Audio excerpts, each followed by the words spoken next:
E aí ele termina dizendo: quem desse modo procede não será jamais abalado.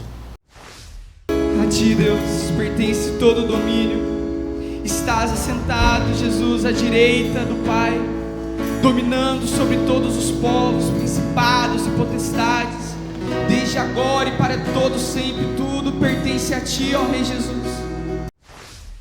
Jesus ficou para trás, porque a religião tem um grande poder de desviar o foco.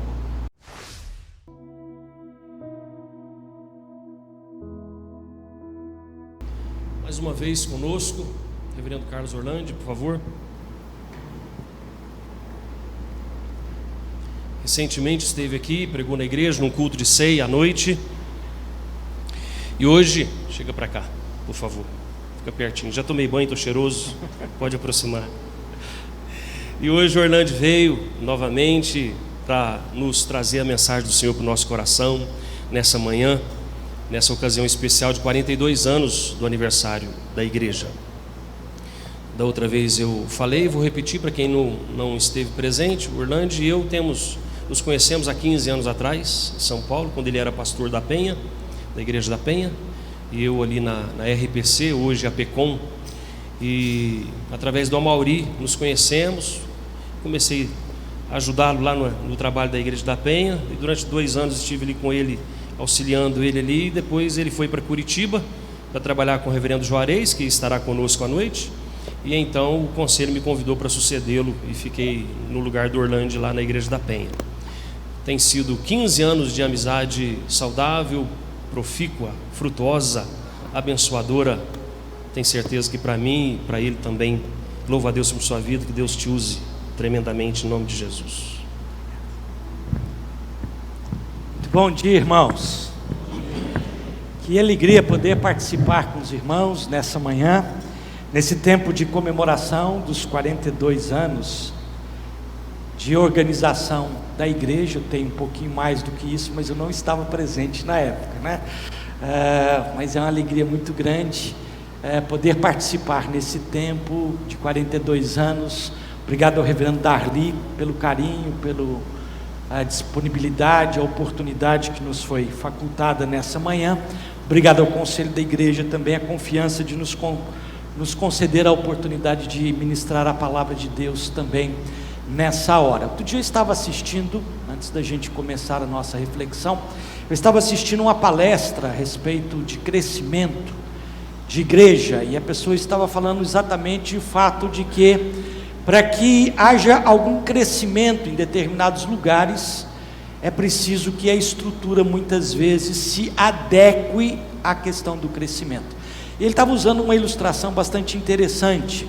Ele estava falando, o palestrante estava falando, eu gosto muito de lagosta, e a lagosta, ela é um molusco, é molinho, não pode ser duro, mas ela vai crescendo, e a casca da lagosta, ela não cresce, ela é rígida, ela é estratificada, chega num ponto em que a lagosta precisa crescer, então tem que romper com aquela estrutura, caso contrário ela não cresce, e aquilo machuca, e aquilo dói. Mas uma vez que ela rompe, sai da casca, ela começa a crescer, desenvolver cada vez mais, forma-se outra casca, e aí daqui a um tempo acontece a mesma coisa. Muitas vezes o desafio de Deus na vida do seu povo é entender este processo de crescimento, de desenvolvimento, que muitas vezes requer uma confrontação até mesmo com a estrutura. Eu lembro que quando eu fui seminarista, eu fui examinado, uma das reuniões do presbitério foi aqui, a estrutura era outra, era atravessada de lá para cá. Hoje é outra estrutura, e assim sucessivamente o projeto do crescimento do reino de Deus vai se expandindo e requerendo também um desafio estrutural. Pois bem, eu quero ministrar com vocês nessa manhã um texto que se encontra em Lucas, capítulo de número 2, versículos 41 a 52. Lucas capítulo 2, versículos 41 a 52. A minha versão é diferente da de vocês, então eu vou fazer a leitura, mas por favor eu quero convidá-lo a permanecer com a sua Bíblia, com o seu celular, com o seu iPad aberto no texto, para a gente caminhar no texto, para a gente meditar no texto, para a gente entender o texto, para a gente crescer com aquilo que Deus vai nos falar a partir desse texto. Lucas 2, 41, 52. Todos os anos os pais de Jesus iam a Jerusalém para a festa da Páscoa. Quando ele atingiu os 12 anos, foram a Jerusalém segundo o costume da festa. Terminados os dias da festa, ao regressarem, o menino Jesus ficou em Jerusalém, sem que os pais dele o soubessem. Pensando, porém, que ele estava entre os companheiros de viagem, andaram o dia inteiro, então começaram a procurá-lo entre os parentes e os conhecidos. E como não o encontraram, voltaram a Jerusalém à sua procura. 3 dias depois, o acharam no templo, assentado no meio dos doutores, ouvindo-os e fazendo-lhes perguntas. E todos os que ouviam o menino se admiravam muito da sua inteligência e das suas respostas. Logo que os pais o viram, ficaram maravilhados, e a sua mãe lhe disse: Filho, por que fizeste isso conosco? Seu pai e eu estávamos aflitos à sua procura. Ele respondeu: Por que me procuravam? Não sabiam que eu tinha que estar na casa de meu pai? Não compreenderam, porém, as palavras que lhes disse. E voltou com eles para Nazaré e era submisso a eles. E a mãe dele guardava todas estas coisas no coração. E Jesus crescia em sabedoria, estatura e graça diante de Deus e diante dos homens. Mantenha sua Bíblia aberta nessa passagem. Obrigado, Deus, por essa manhã. Exaltamos o teu nome, nos rendemos diante do teu favor, por reconhecermos que as tuas misericórdias são a causa de não sermos consumidos. Exaltamos o teu nome por este dia de festa na Igreja Presbiteriana do Ipiranga, aqui em Ribeirão Preto, pelos 42 anos de organização, pelo seu trabalho, pela sua membresia, pela sua liderança, pelo seu pastor, pelo seu desenvolvimento, pelos seus projetos internos. Deus esteja abençoando, Deus, a vida deste povo. É a nossa súplica, em nome de Jesus. Amém. E amém. Hoje é dia de festa, 42 anos, dia em que o povo de Deus se reúne aqui, neste lugar, para comemorar que 42 anos atrás, um projeto começado num canto da cidade, começou a se desenvolver e se tornou uma igreja, de fato organizada. Daqui saíram pastores. Reverendo Elcio é filho da igreja, foi meu colega de seminário, a gente participava muitas vezes nas viagens Campinas-Ribeirão, Ribeirão-Campinas. Daqui saíram outros seminaristas que também se tornaram pastores, daqui saíram presbíteros, filhas de igrejas. Ora, coisa boa, dia de festa, tem que comemorar. Por que tem que comemorar?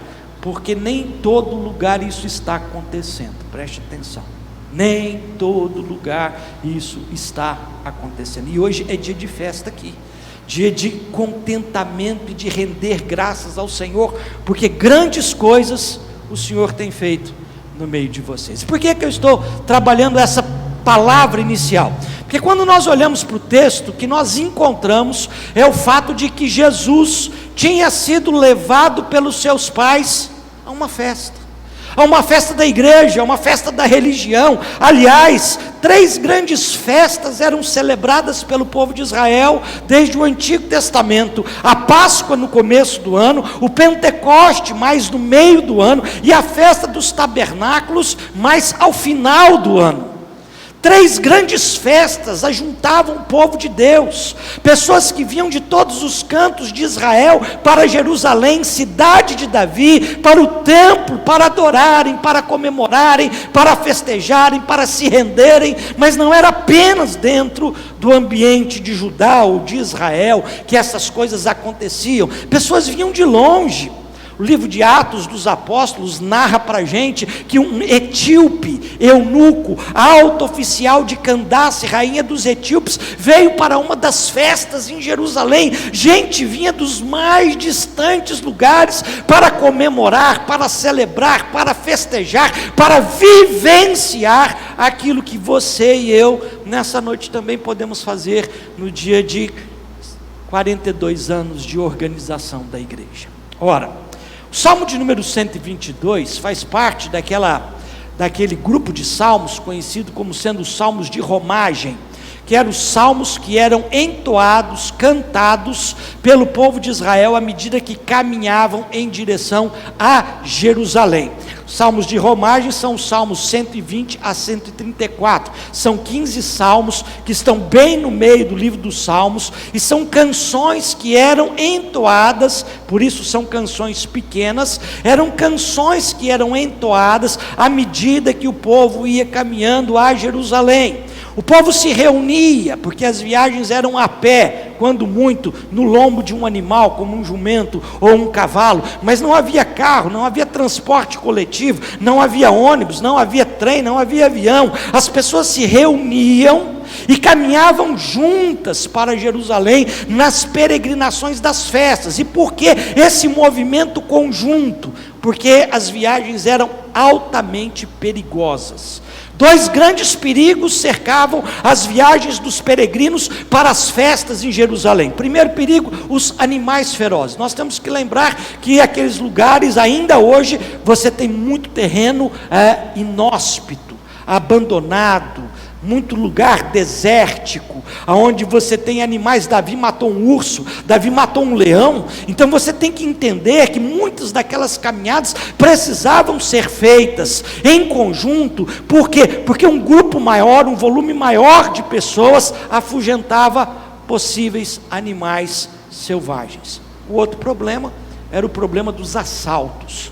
Jesus contou uma parábola que falava a respeito de um homem que foi assaltado no caminho que ia de Jerusalém para Jericó.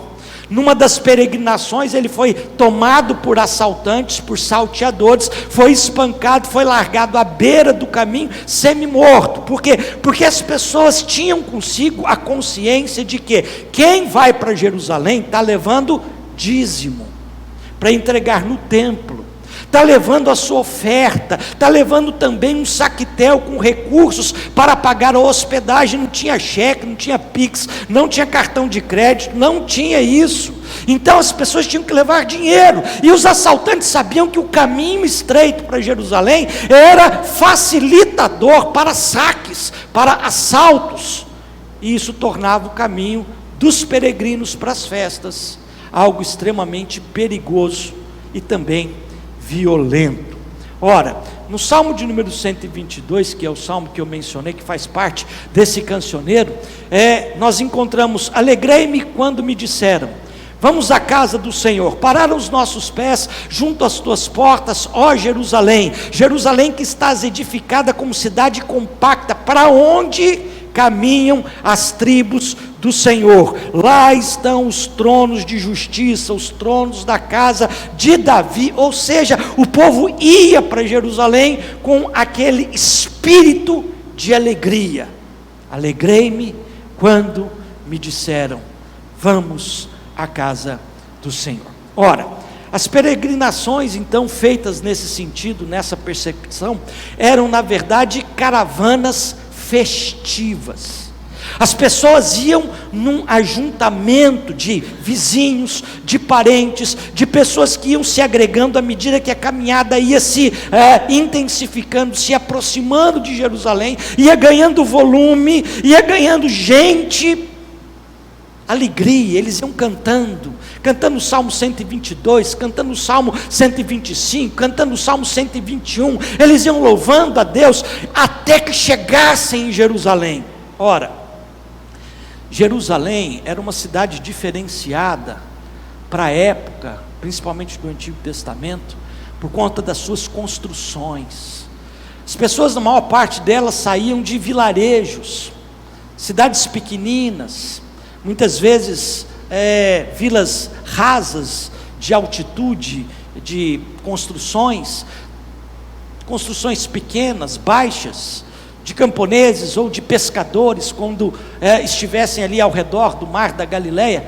E quando chegam em Jerusalém, eles se deparam com aqueles muros altos, fortes, o templo impressionante, a sua construção. Os discípulos de Jesus, no Evangelho de Marcos, disseram para o Senhor: vede que grandes pedras. Eles estavam impactados e impressionados com a dimensão do templo. E os peregrinos, quando chegavam diante de Jerusalém, tinham aquele choque. A estrada deserta, caminhos desertos, vilarejos pequenos, até que chegam em Jerusalém e se deparam com aquelas magníficas construções. E ali no meio daquela cidade, nesses dias de festas, tomadas de gente por todos os lados, gente que veio do norte, gente que veio do sul, gente que veio do estrangeiro, gente que morava ali na região mesmo, em Betânia ou nas adjacências, gente que estava entrando e saindo de Jerusalém, roupas festivais, cabelos diferenciados, música para todo quanto é lado, tempos de festa. E é exatamente isso que eu queria meditar com vocês. Jesus foi levado pela sua família para uma dessas grandes festas. Aliás, se você olhar para a sua Bíblia, o verso de número 41 diz para a gente: todos os anos os pais de Jesus iam com ele a Jerusalém, o levavam a Jerusalém para a festa da Páscoa. Eles tinham aí um costume, eles tinham aí uma preocupação de irem para Jerusalém numa das 3 grandes festas, e a festa que eles separavam para viajar com Jesus era a do começo do ano, a da Páscoa. E eles sobem todo ano para Jerusalém e levam Jesus. Nessa festa, então, eu quero meditar com vocês algumas questões muito importantes para a gente hoje, na nossa caminhada, na nossa peregrinação, na nossa jornada de servos e de povo de Deus. Primeira questão que esse texto traz para a gente. Vamos entender o texto antes de a gente trazer os destaques e as aplicações. Saíram provavelmente da região de Nazaré, no norte da Galileia, desceram em direção a Jerusalém. Alguns dizem aproximadamente 80, 100 quilômetros, outros dizem um pouquinho mais do que 100 quilômetros, feito a pé. Então desceram e foram para a festa e participaram da festa e passaram ali uma semana. As festas duravam em torno de uma semana e regressaram. Um dia de viagem, comentando, conversando, lembrando das coisas boas, dos amigos bons que reencontraram lá em Jerusalém. Depois de um dia de viagem, Maria e José falaram: cadê Jesus? Cadê Jesus? E aí começam a procurar. Imagine os pais, um dia de viagem, são 35 quilômetros, a caminhada de uma jornada de viagem, de um dia comum, é de 31 a 35 quilômetros, de caminhada, e lembraram: cadê Jesus? Achavam que ele estava com os amiguinhos da caminhada, com os vizinhos, com algum parente próximo, que também seguia junto. Não, Jesus não está. E eles voltam para Jerusalém e encontram Jesus no 3º dia. Manhã, tarde, noite, madrugada, dormindo aonde, comendo aonde. 3 dias depois, eles encontram Jesus no templo, conversando com os doutores da lei. Quero meditar com vocês exatamente sobre essa passagem. A primeira delas: é possível perder o foco na festa da religião. Preste atenção no que esse texto está ensinando para a gente. É possível você, como povo de Deus, como alguém que tem um coração voltado para as coisas de Deus, perder o foco exatamente na festa da religião. Quem era o foco? Era o templo. Quem era o foco? Era a religião. Quem era o foco? Jesus. Mas eles perderam o foco. Ora, isso é que o texto diz: é possível você ser iludido com toda a parafernália que a religião tem e perder o foco na sua caminhada de fé. Não era apenas o filho de José e Maria que estava ali, era o próprio Senhor, o autor da fé, que estava sendo esquecido na jornada. Eles perderam o foco. O autor da Epístola aos Hebreus diz assim: portanto também nós, visto que temos a rodear-nos tão grande nuvem de testemunhas, desembaraçando-nos de todo o peso e do pecado que tenazmente nos assedia, corramos com perseverança a carreira que nos está proposta, olhando firmemente para o autor e consumador da fé, Jesus. Eles não fizeram isso. cadê Jesus significa que eles tiraram os olhos de Jesus. A festa da religião tem um poder de iludir. A multidão chegando festiva, gente que não se via talvez há um ano, que foi se encontrar na festa do ano passado, não tinha Facebook para trazer lembrança de um ano atrás, 2 anos atrás, e aí eles se reencontram 1 ano, 2 anos, matam a saudade, conversam, como é que está? E o fulano casou, Beltrano, nasceu nenê, coisa e tal, agora reunidos de novo. Aquele sentimento de fraternidade gostoso, de congraçamento quando a gente se revê, a cidade repleta, lotada, hospedarias cheias, as canções eram ouvidas por todas as partes da cidade, músicas, danças, roupas, tamborins, chofars. Entre tantos transeuntes, os líderes religiosos com suas roupas festivais, destacáveis, sacerdotes cheios de si, sumos sacerdotes imponentes, levitas, demonstração de poder da religião, da sua opulência, da sua exuberância, um quadro que não era comum para moradores de pequenas vilas afastadas do centro de Jerusalém. Construções nababescas, templos que impressionavam. Ora, tudo isso estava ali presente nas festas. Além de tudo isso, outras coisas mais, sacrifícios de animais, ovelhas sendo carregadas para lá e para cá, berros dos animais, os cambistas no templo, vendendo todo tipo de souvenir no pátio, amuletos, objetos religiosos, uma semana envolvida com essas coisas, uma semana com os olhos extasiados, com o coração tocado por tudo isso, com o poderio tremendo da religião. O que essas coisas fizeram? Deixaram Jesus para trás. Queridos, é possível a gente perder o foco na festa da religião. É possível a gente perder o foco pela ilusão que a religião traz ao nosso coração. Ostentação, poder, titularidade, gente chegando, gente saindo, proeminência, e a gente vai se deixando envolver por todo esse tipo de barulho, a vista vai sendo convidada a olhar para outros cantos, e a gente perde o foco daquilo que é essencial: Jesus. É possível perder o foco na festa da religião, não apenas pela ilusão que a religião produz no nosso coração, mas pela boa companhia dos amigos.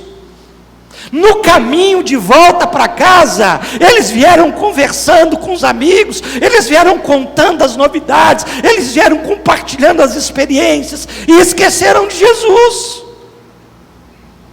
É possível sim a gente estar na igreja, é possível sim a gente estar participando de programações festivas do povo de Deus, e estarmos tão envolvidos com coisas secundárias, que Jesus foi perdido há muito tempo nessa trajetória.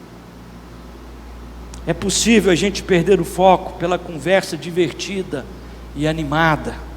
Há muitas pessoas que participam da festa da religião, mas que há muito tempo não sabem onde está Jesus nisso tudo na sua vida. Perdeu-se o foco, perdeu-se o centro, perdeu-se a essencialidade. Sabem tudo sobre a festa, conhecem todas as músicas, as solenidades, os passos, as roupas, os sacrifícios, os souvenirs, as comidas, os melhores lugares para hospedar, a fraternidade, mas aonde está Jesus? Não sabem. O que fizeram com Jesus? Esqueceram para trás. Não sabem onde está Jesus nisso tudo. Não sabem onde está Jesus nisso tudo. E a minha pergunta, nesse primeiro momento da nossa reflexão é: aonde está Jesus na sua vida? Eu sou pastor há 20 anos. Estou perguntando seu título, seu cargo. Sou presbítero, sou diácono, sou fundador da igreja. Aonde você enfiou Jesus na sua caminhada? Será que você não esqueceu no meio do caminho? Será que não ficou para trás? Você está tão envolvido com título, está tão envolvido com cargo, está tão envolvido com projeto de construção, está tão envolvido com a glória terreal, está tão envolvido com a musicalidade, está tão envolvido com a sua soberba religiosa, com as suas roupas eclesiásticas, que você não percebeu que a sua caminhada está sendo estéril. Jesus ficou para trás, porque a religião tem um grande poder de desviar o foco daquilo que é essencial. Mas há uma segunda questão que esse texto nos faz a pensar. A segunda questão que esse texto nos faz pensar é que a caminhada sem Jesus é perda de tempo. Caminhar sem Jesus é perda de tempo. Olhe para mim para o texto. Versículo de número 43. Terminados os dias da festa, ao regressarem, o menino Jesus ficou em Jerusalém sem que seus pais soubessem.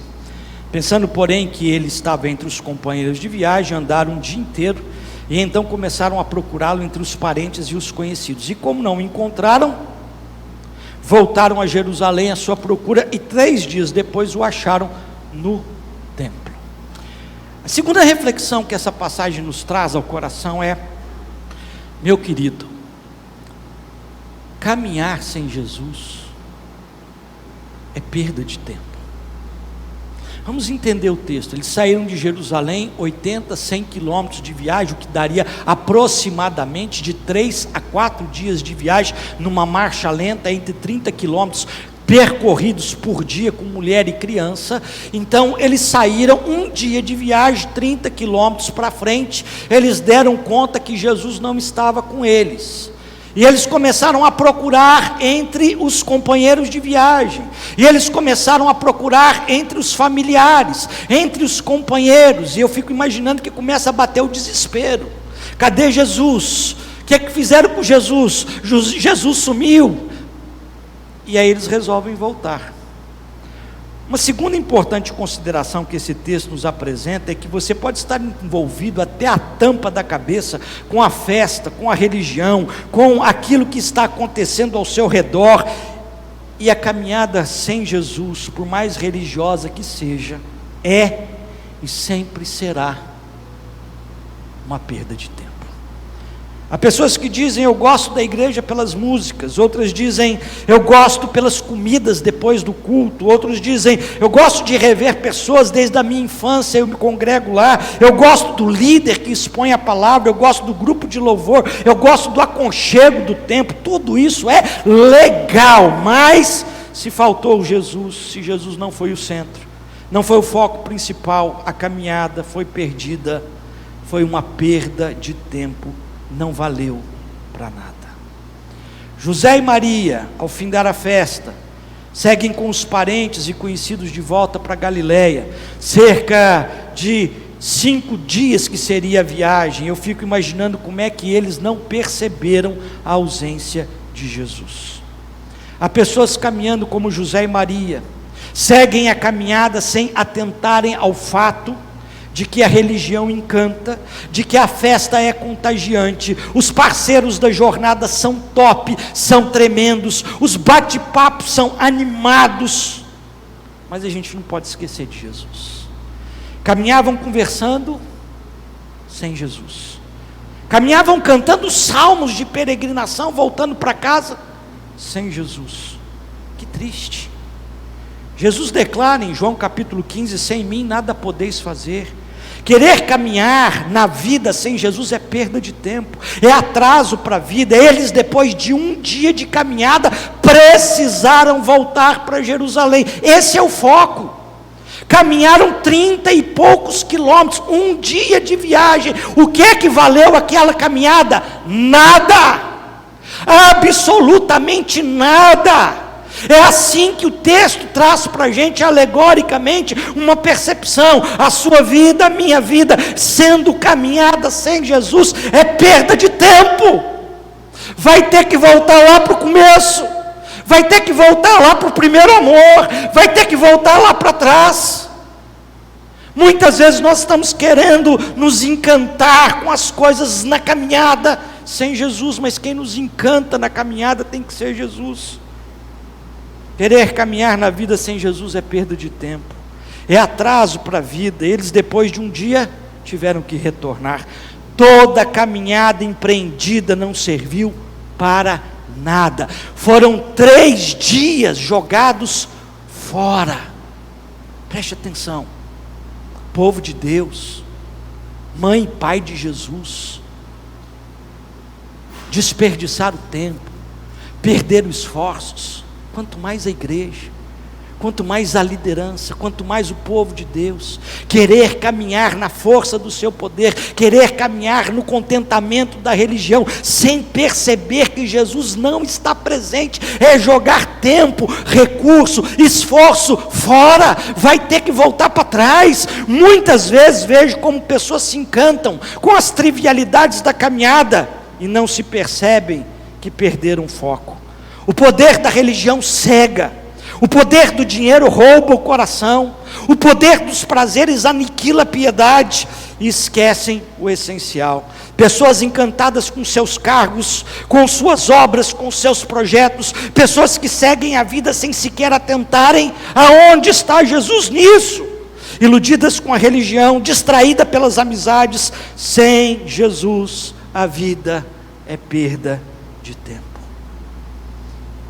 Caminhar no embalo sem Cristo vai fazer a vida retroceder, andar de marcha ré.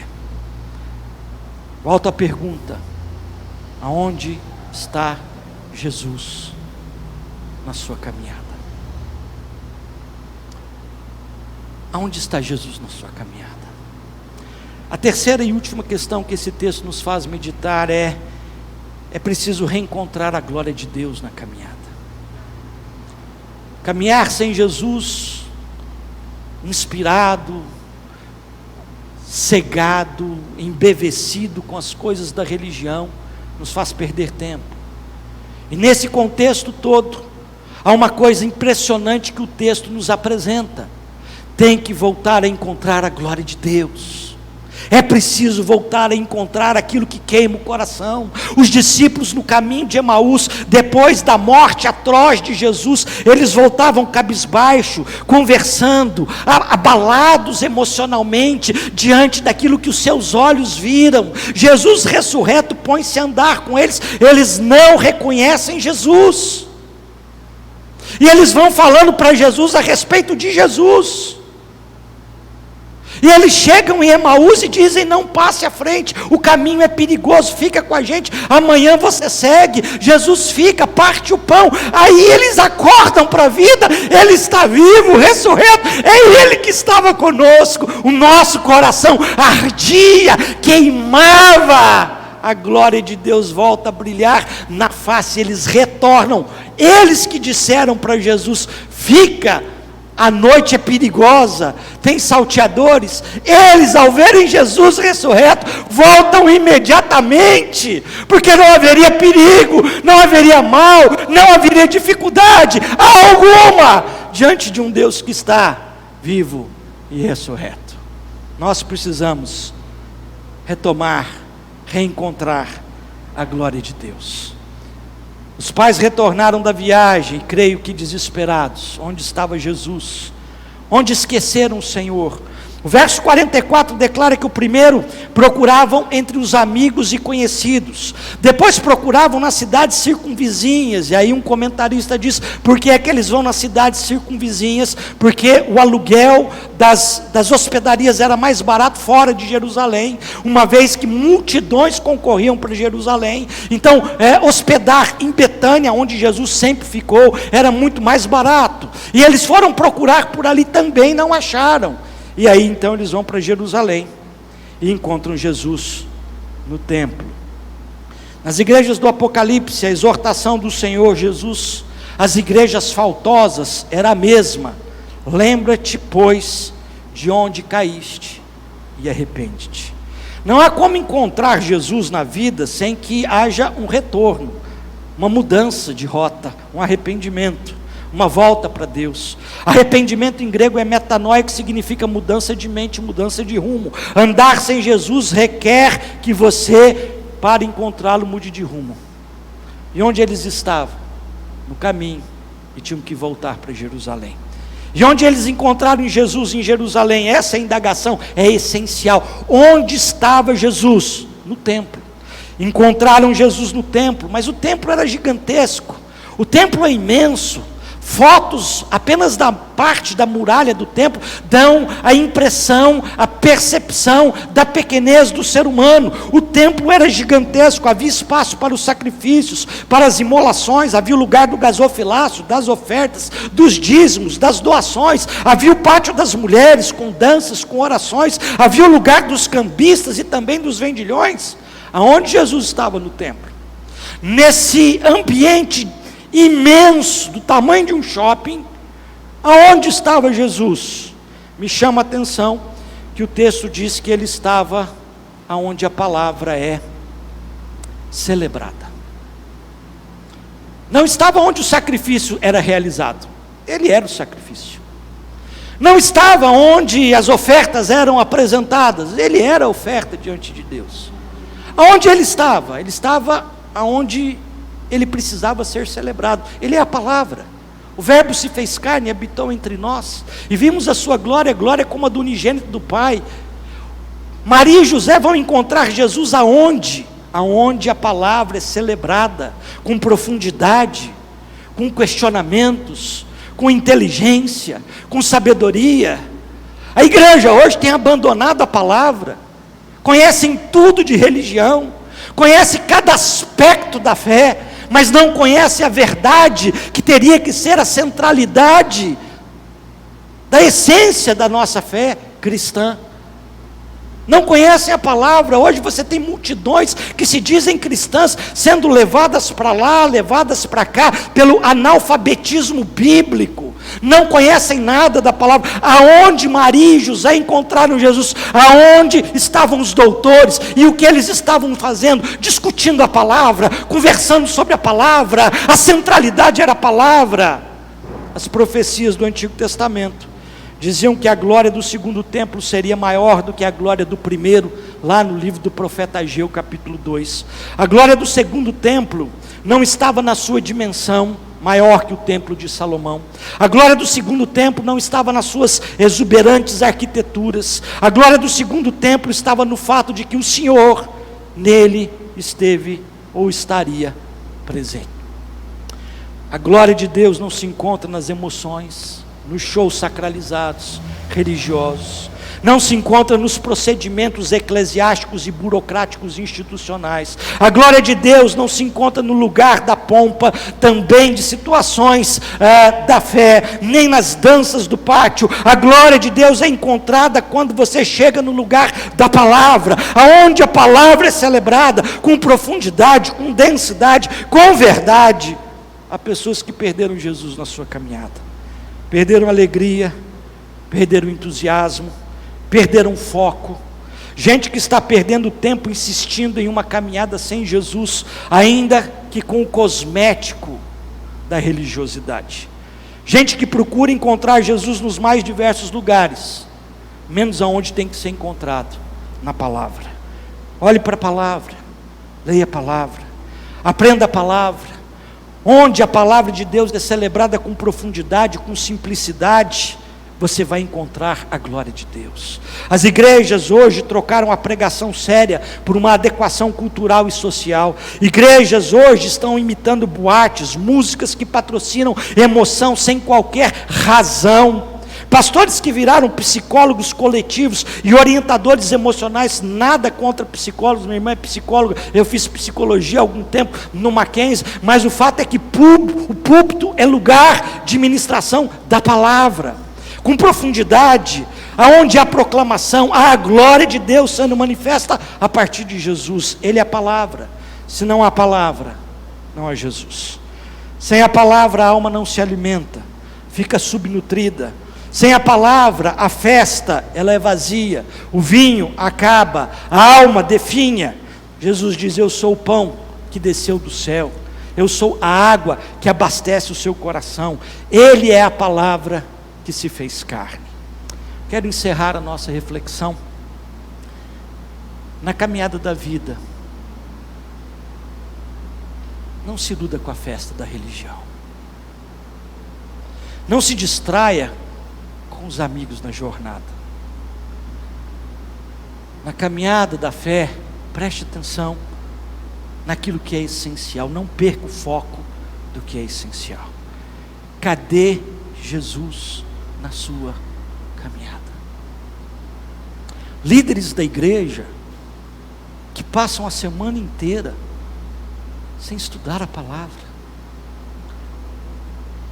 querem ministrar a comunidade, mas não são capazes de sentar meia hora por dia e ler o texto bíblico, e orar, e cultivar a sua piedade particular e familiar. Perdeu a essencialidade. Trocamos aquilo que é essencial por aquilo que é passageiro e temporal.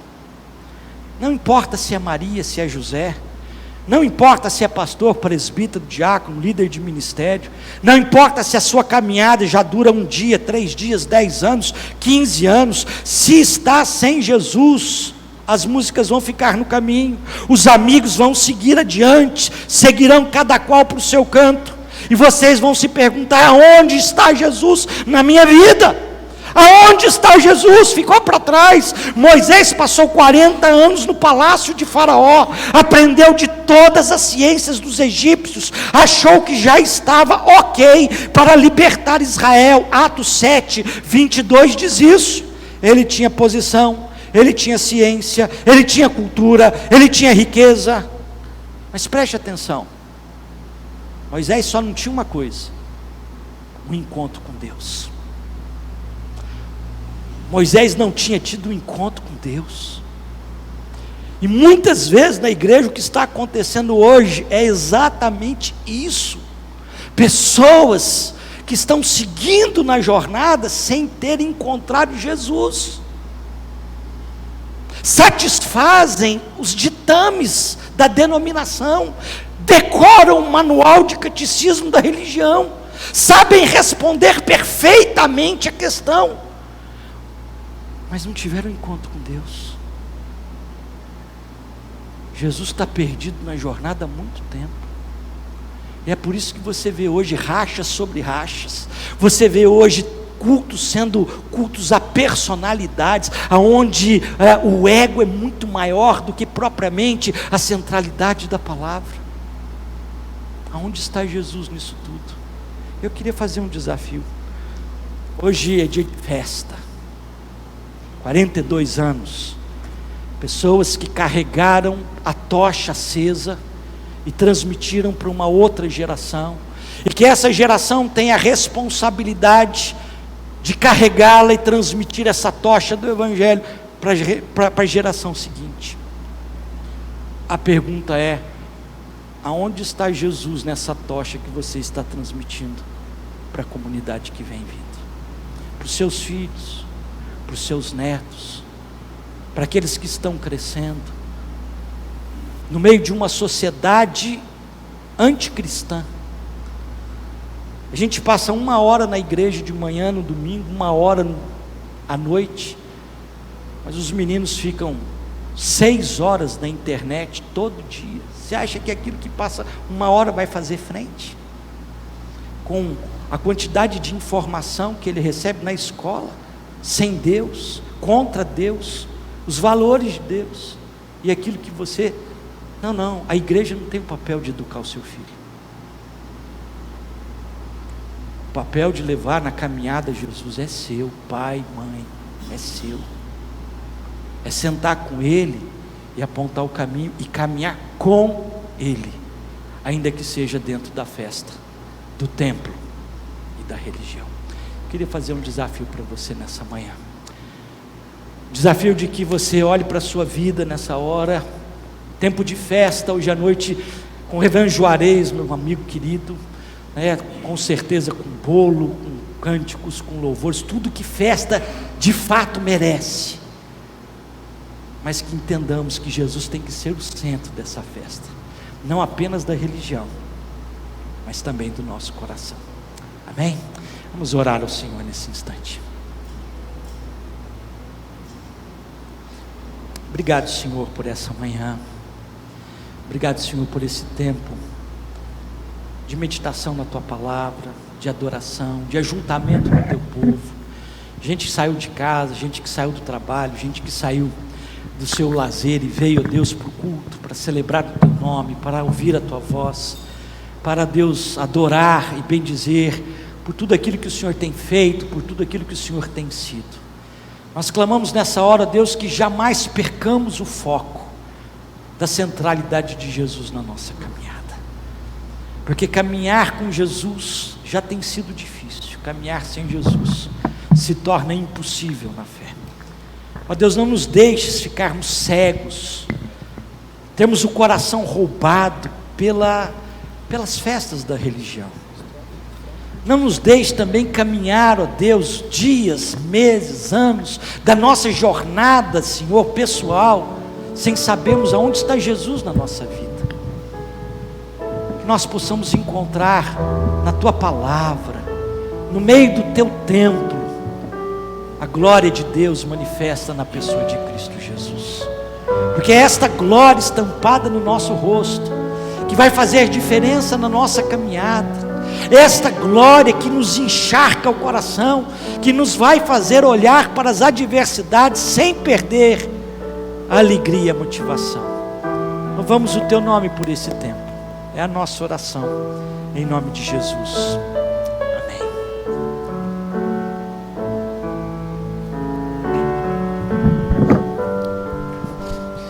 Vamos ficar em pé, irmãos, e louvar a Deus cantando o hino de número 63. Cantaremos apenas a primeira e a última estrofe. Enquanto isso, você tem a oportunidade de trazer ao gasofilácio seu dízimo, sua oferta.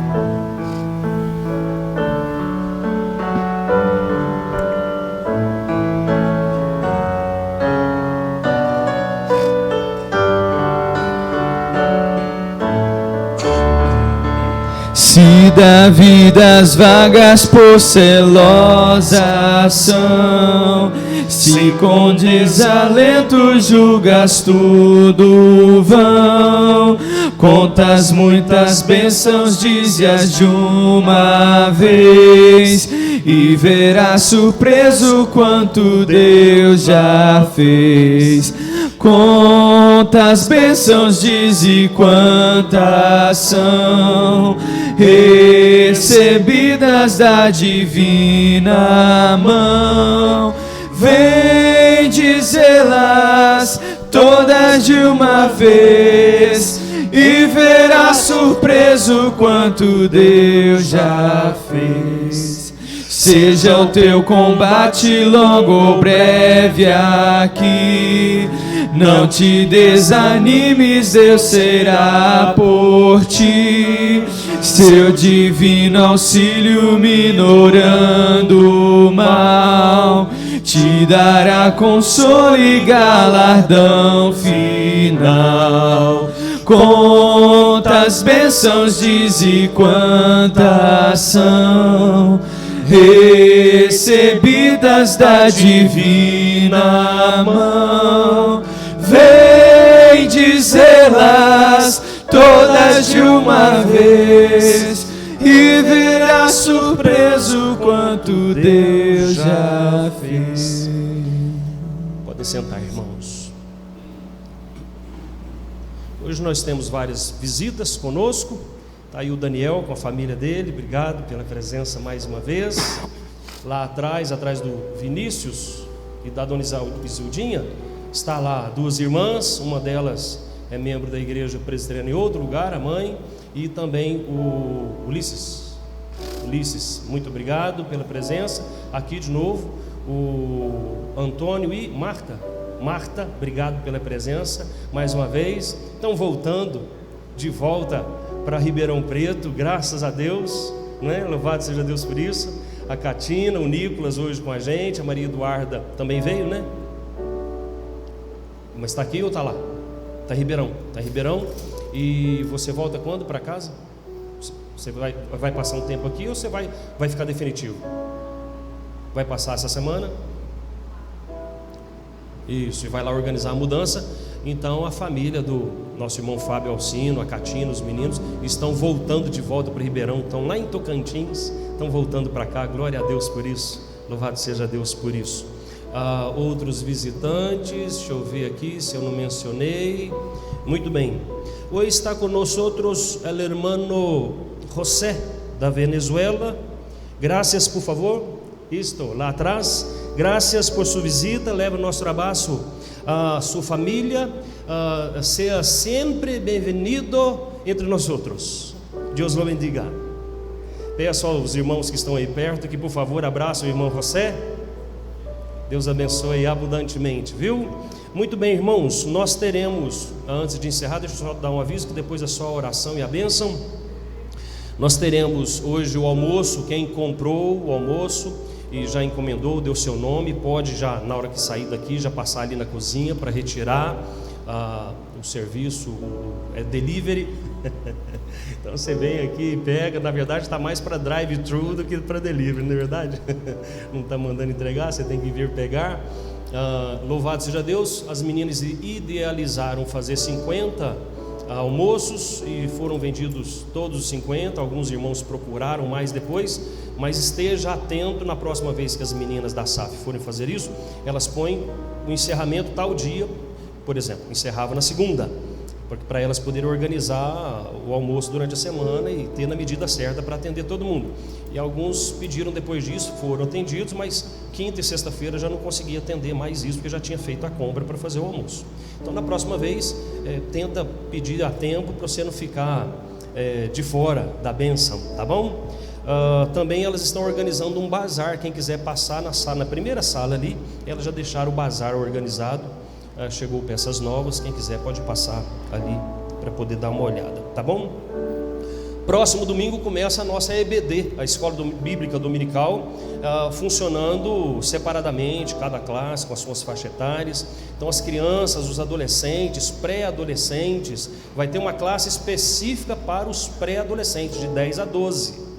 Vai ter vai ter o berçário, depois vai ter o jardim, depois vai ter os meninos de 6 a 9 anos, salas diferentes. Depois uma quarta sala para os pré-adolescentes, uma quinta sala para os adolescentes de 13, 14, 15, e depois uma outra sala para os adolescentes maiores com os jovens. Os adolescentes acima de 16 anos estarão com os jovens para já familiarizar com os jovens e a transição para a mocidade acontecer de uma forma mais suave.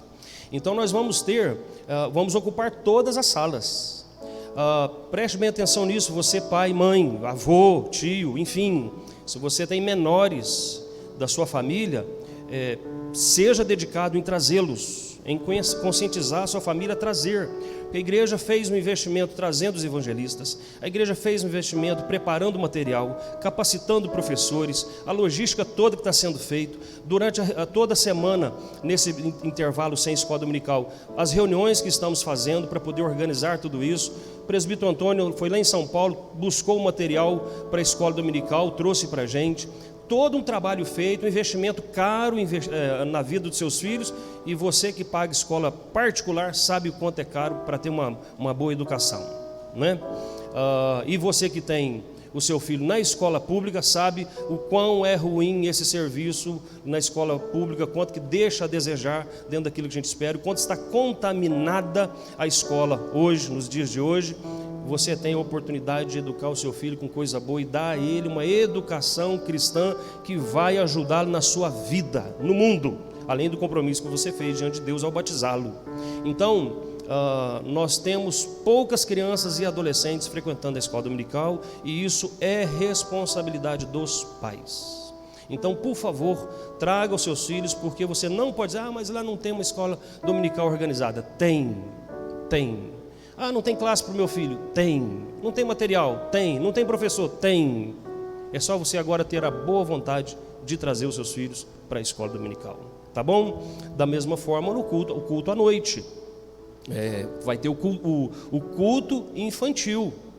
Então, um momento em que as crianças vão entender, vão cantar, vão louvar, vão ler a Bíblia, vão orar, vão ouvir a pregação, tudo na linguagem, no formato para elas, mas elas vão aprender a respeitar o culto divino, se você trouxer elas para participar do culto. Como vimos hoje, nós precisamos da boa exposição da palavra para encontrar Jesus. Sem a pregação da palavra não se encontra Jesus. E de pouco ou nada adiantará vir à igreja, participar da festa, desse congraçamento, dessa comunhão gostosa de estarmos aqui no domingo, mas se durante o dia não estivermos com Jesus em nossa jornada. Então ensine os seus filhos o caminho que devem andar, para que quando for velho não se desvie dele, tá bom? Ore por esse projeto, tem muita gente trabalhando para que isso aconteça com eficiência. À noite, 19 horas, o culto com a presença do reverendo Juarez, será o pregador, está chegando agora à tarde, e também o reverendo Carlos Orlando estará conosco à noite, tá bom? Reverendo, por favor, venha orar e impetrar a benção, por favor. Aqui estão os nomes aqui dos aniversariantes: Marisa, Samuel, Lauro Levi, Tiago Vladimir e Alceu. Essa semana os aniversariantes, o pastor vai orar também pelos aniversariantes. Vamos ficar em pé, uma oração final e a benção. Obrigado, Senhor, por esse tempo de ajuntamento do teu povo. Obrigado por 42 anos de organização dessa igreja. Obrigado por aqueles que sonharam este projeto, aqueles, ó Deus, que começaram a execução do mesmo, aqueles que carregaram, ó Deus, os primeiros trabalhos nos seus ombros, divisando, ó Deus, uma igreja forte nessa cidade, sonhando, ó Deus, com uma comunidade que pudesse fazer diferença, em nome de Jesus, nesse bairro. E obrigado por aqueles que no tempo presente são erguidos pelo Senhor para dar continuidade a este projeto. Que seja para o louvor da tua glória, que seja para a exaltação do teu nome. Agradecemos por este momento, ó Deus, e oramos também pelo momento da noite, que seja um momento especial na vida dessa comunidade. Oramos também pelos aniversariantes que completam junto com a igreja mais um ano de vida essa semana. A Marisa, o Samuel Paz, o Lauro Levi, o Diácono Vladimir, o Alceu Galvão. Deus, renova, Senhor, a alegria, renova, Senhor, a saúde, a energia, a disposição de te servirem cada vez mais. Nós oramos por isso e agradecemos. Que a graça do nosso Senhor e Salvador Jesus Cristo, o amor de Deus, o eterno Pai, comunhão, a consolação, o poder, a edificação do Espírito Santo sejam sobre todos nós, hoje e para todos sempre. Amém e amém. Obrigado, irmãos, tenham um bom domingo, Deus vos abençoe.